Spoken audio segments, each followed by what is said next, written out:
संघर्ष हमारे जीवन में बहुत ज्यादा रहे हैं, लेकिन हमारी पढ़ाई को लेके हमारे बाबूजी ने कभी भी मतलब है कि कोई समझौता नहीं किया। उसके लिए उन्हें जो भी करना पड़ा।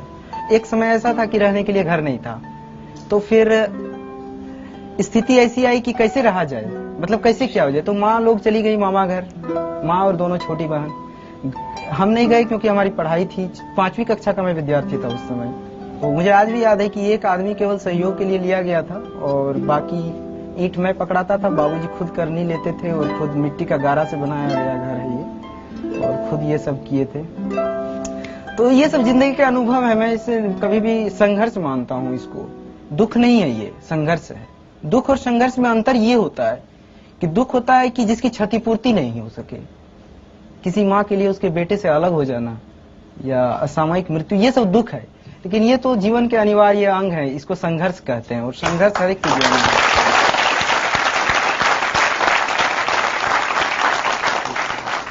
पिता ने आपको पढ़ाने के लिए अपने खेत बेचे भी हैं? जी हाँ, हमारी 80% खेत बिक चुके हैं। और जब पहली बार सिलेक्ट नहीं हुए तब उन्होंने क्या कहा था? हाँ, उन्होंने एक चीज कहा था, मैंने ये चीज बाद में मैंने जाहिर भी किया कि इस भावना को।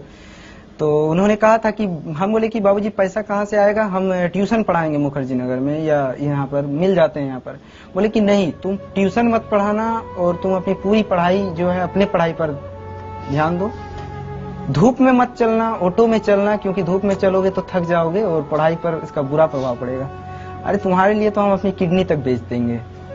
तो ये एक ऐसी बात थी जो मतलब है कि इस तरह की ये भावना इतनी महान है कि इस भावना के कारण हम कभी भी मतलब अपनी पढ़ाई, अपनी कमिटमेंट से पीछे नहीं हटे। एक बात बताइए, आज अगर आपके पिता आपके सामने खड़े हों तो आप उनसे क्या कहना चाहेंगे?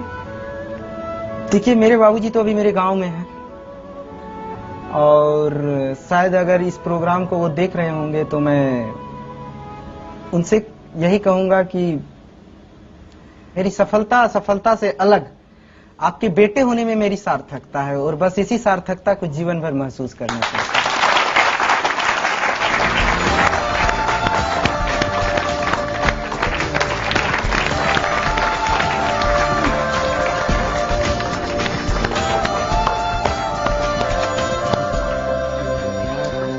ये तो सरप्राइज।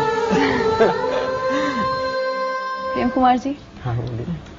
कभी सोचा था खेती किसानी करते वक्त कि एक दिन बेटा एक सरकारी अफसर, सबसे बड़े सरकारी अफसर की गद्दी पर बैठेगा? एकदम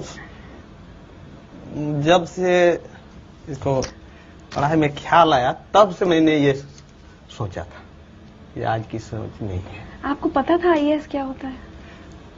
आईएएस क्या होता है ये पता नहीं था, लेकिन अफसर जो होते हैं मेरे जिला के, हाँ। उसको तो देखे थे। हाँ, सही बात है।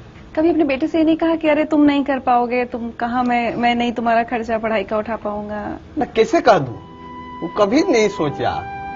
मैंने खर्चा उठाने के लिए तैयार था, मेरे पास जमीन थी, जमीन बेच कर देते। मेरे पिताजी ने मुझे मरने के बाद दिए। अब वो जमीन में इसको देता मरने के बाद, तो ये मैंने सोचा कि मरने के बाद क्यों मैं दूं, अब ये दे दे, और रहेगा तो बेटा का और नहीं रहेगा तो बेटा का। उधर देखिए। सिंघो जी के बेटा कैसे हो? आप खाने पाने के ध्यान दीजिए। आप तुम्हारे लिए गुड़ रोटी बनाई है। आप ट्रेनिंग में ज्यादा खाना पीना का ध्यान दीजिए। आज तुम्हारे लिए हम दुल्हन खज के रखे हैं, रिश्ता तय हुआ है। खाना आपको तैयारी गुड़ रोटी है।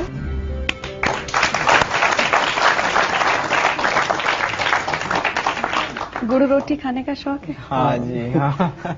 बहुत गुड़ रोटी खाता था।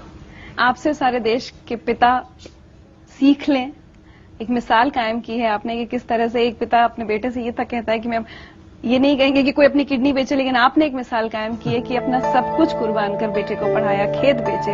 आज जिंदगी लाइफ की तरफ से आपको सम्मानित